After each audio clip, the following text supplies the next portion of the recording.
आज मैं एक छोटा सा टॉपिक पर चर्चा करने जा रहा हूँ। मैंने आरबीसी, डब्ल्यूबीसी, प्लेटलेट्स, प्लाज्मा पर चर्चा कर चुका हूँ। आज मैं एक छोटा सा टॉपिक ब्लड प्रेशर, मुश्किल से ये 10 मिनट का लेक्चर होगा।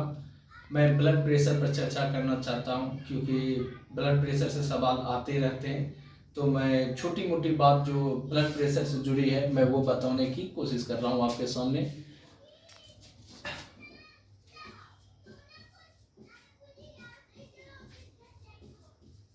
ब्लड प्रेशर जिसे आप हिंदी में रक्त दाब कहते हैं, रक्त दाब।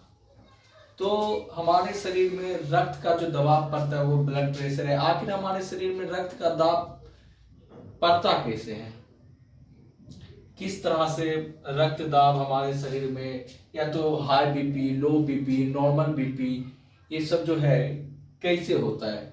तो हमारे हृदय में प्रकुंचन और अनुशीतलन दाब के कारण रक्त में एक दबाव उत्पन्न होता है जिसे आप रक्त दाब, जिसे इंग्लिश में ब्लड प्रेशर कहते हैं।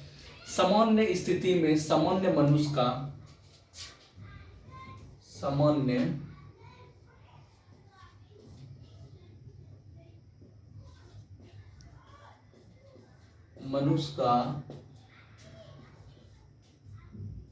रक्त दाब 120/80 होता है। एक नॉर्मल ब्लड प्रेशर 120/80 होता है। आप जो ये सुने कि प्रकुंचन दाब और अनुशीतलन दाब, ये जो 120 है इसे प्रकुंचन दाब कहते हैं, इसे प्रकुंचन दाब कहते हैं। और ये जो 80 है इसे अनुशीतलन दाब कहते हैं, अनुशीतलन दाब करते हैं। ये एक सामान्य मनुष्य, एक नॉर्मल बीपी है। ब्लड प्रेशर को हम शॉर्ट में बीपी बोल रहे हैं। तो सामान्य मनुष्य में सामान्य स्थिति के जो नॉर्मल ब्लड प्रेशर है वो 120/80 है। ये जो 120 है इसे प्रकुंचन दाब कहते हैं और ये जो 80 है इसे अनुशीतलन दाब कहते हैं। अच्छा, एक और चीज आप याद रखिएगा, मान लीजिए ये प्रकुंचन दाब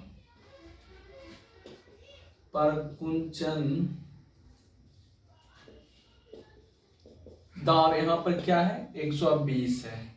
अनुशीतलन दाब क्या है, अनुशीतलन दाब क्या है, अनुशीतलन दाब कितना है तो 80 है।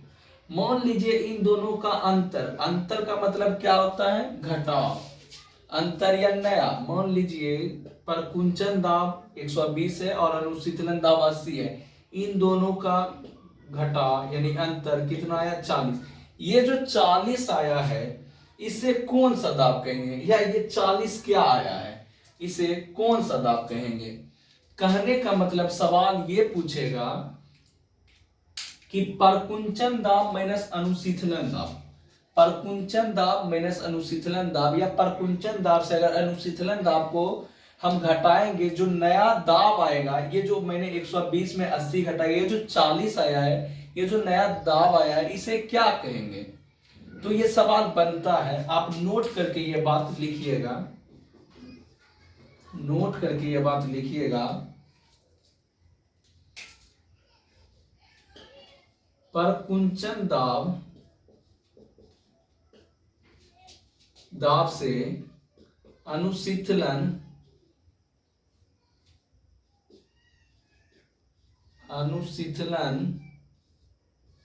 दाब घटाने पर जो नया दाब प्राप्त होता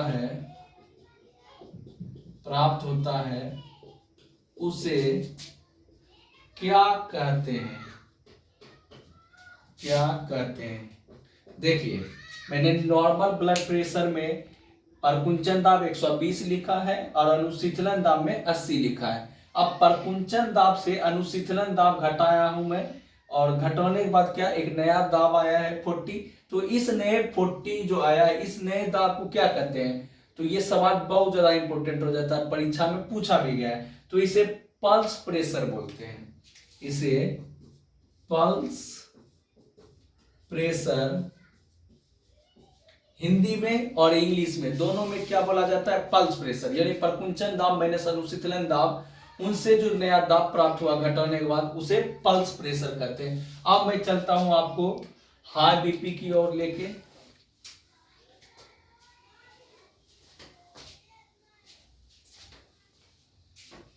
आप चाहे तो इसका स्क्रीनशॉट ले सकते हैं और इसे नोट डाउन कर सकते हैं।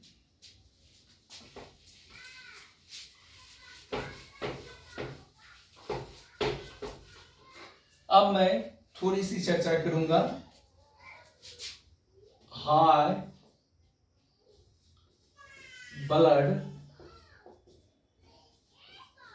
प्रेशर, जिसे आप उच्च रक्तदाब बोला जाता है, उच्च रक्तदाब कहते हैं, उच्च रक्तदाब। वैल्यू कितना होता है इसका? वैल्यू यानी मोल तो 140/90। इसका क्या होता है? हाई ब्लड प्रेशर उच्च रक्तदाब को 140/90, आपको पता है ये परकुंचन दाब है, ये क्या है? अनुशीतलन दाब, और इनसे जो नया दाब प्राप्त होता है उसे पल्स प्रेशर बोलते हैं। आपको मैंने बता दिया अभी अभी। तो हाई ब्लड प्रेशर का वैल्यू पूछ लेता है कि उच्च रक्तदाब का मान बताए, तो 140/90 होता है। आप नोट करके लिखेंगे हाई ब्लड प्रेशर को यानी उच्च रक्तदाब को क्या कहते हैं? उच्च रक्तदाब को क्या कहते हैं? उच्च रक्तदाब को क्या कहते हैं? तो उच्च रक्तदाब को हाइपरटेंशन कहते हैं, हाइपर टेंशन कहते हैं। तो उच्च रक्तदाब जिसका वैल्यू 140/90 है, और उच्च रक्तदाब को क्या कहते हैं? हाइपरटेंशन कहते हैं। और उच्च रक्तदाब का कारण क्या है? आखिर हाई बीपी क्या है कारण? तो कारण आप जानिए चिंता,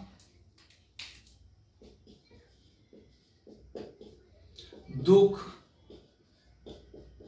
भय, इस तरह से कई कारण होते हैं जिसके कारण व्यक्ति को उच्च रक्तदाब का प्रॉब्लम हो जाता है स्टार्ट। चिंता, दुख, भय, ये सब के कारण व्यक्ति को क्या होने लगता है, और एक उम्र के बाद व्यक्ति में हाई ब्लड प्रेशर का क्या होने लगता है? प्रॉब्लम होना स्टार्ट हो जाता है। इसके बाद मैं लो ब्लड प्रेशर की ओर चलता हूं, आप चाहे तो इसे नोट डाउन कर सकते हैं।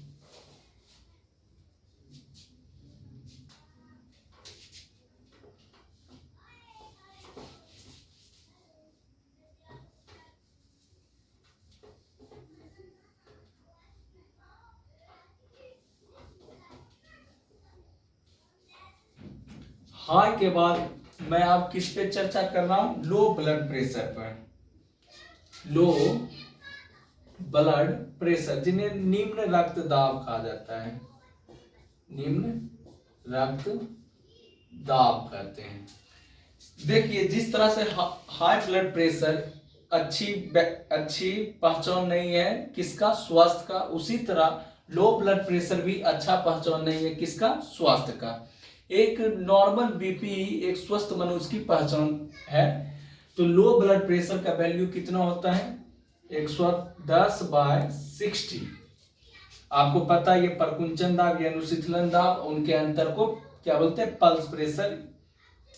तो लो ब्लड प्रेशर की क्या होता है? कितना होता है वैल्यू? 110/60। अब देखिए निम्न रक्तदाब को क्या कहते हैं? निम्न रक्तदाब को क्या कहते हैं? यानी लो ब्लड प्रेशर को क्या कहते हैं? हाई ब्लड प्रेशर को अभी हमने क्या पढ़ा? हाइपरटेंशन। इसी तरह लो ब्लड प्रेशर को हाइपोटेंशन कहते हैं। लो ब्लड प्रेशर को हाइपोटेंशन कहते हैं, हाइपोटेंशन कहते हैं। ये सवाल पूछा जाता है कि बताइए उच्च रक्तदाब या हाई ब्लड प्रेशर को क्या कहा जाता है? तो हाइपरटेंशन। लो ब्लड प्रेशर को क्या कहा जाता है? हाइपोटेंशन। अब देखिए हम अभी चर्चा किए थे normal blood pressure 120/80, low blood pressure 110/60, high blood pressure 140/90।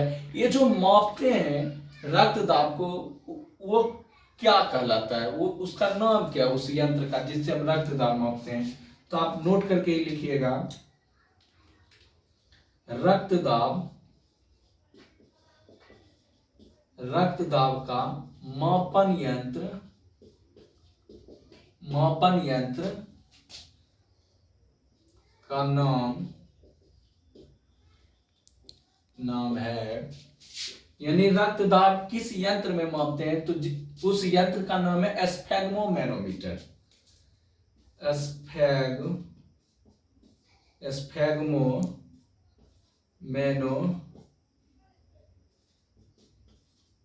स्फेग्मोमैनोमीटर, यानी ब्लड प्रेशर को हम किस में मापते हैं? स्फेग्मोमैनोमीटर में। वो यंत्र जिससे ब्लड प्रेशर, रक्त दाब नापा जाता है, उस यंत्र का नाम क्या है? स्फेग्मोमैनोमीटर। उसी यंत्र से आपको पता चलता है कि आपका ब्लड प्रेशर कितना है।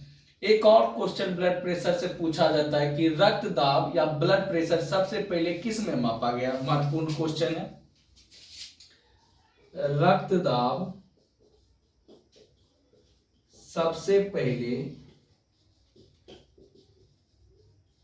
किसमें मापा गया है? ये बहुत महत्वपूर्ण क्वेश्चन है। रक्त दाब सबसे पहले घोड़ा में मापा गया। रक्त दाब सबसे पहले किस में मापा गया? घोड़ा में, जिसे आप इंग्लिश में हॉर्स कहते हैं। ठीक, तो आप इसे नोट डाउन कर सकते हैं। ब्लड प्रेशर से ये मुख्य बातें थी जो परीक्षा की दृष्टि से इंपॉर्टेंट है साइंस में, और इससे ब्लड प्रेशर से सवाल हमेशा पूछा जाता है। अगर आप चाहे, आपको ये टॉपिक मेरा पसंद आ रहा है, इससे पहले मैंने आरबीसी, डब्ल्यूबीसी, प्लेटलेट्स, प्लाज्मा, इस पे चर्चा किया, इसके बाद मैं बीपी, ब्लड प्रेशर पर वीडियो बनाया। अगर आपको थोड़ा सा भी मेरे टॉपिक में कुछ जानकारी लगता है कि आपको मिला, या मेरा टॉपिक पर जो मेहनत है वो अगर आपको सही लग रहा है, तो आप हमारे चैनल को लाइक एंड सब्सक्राइब करें। धन्यवाद।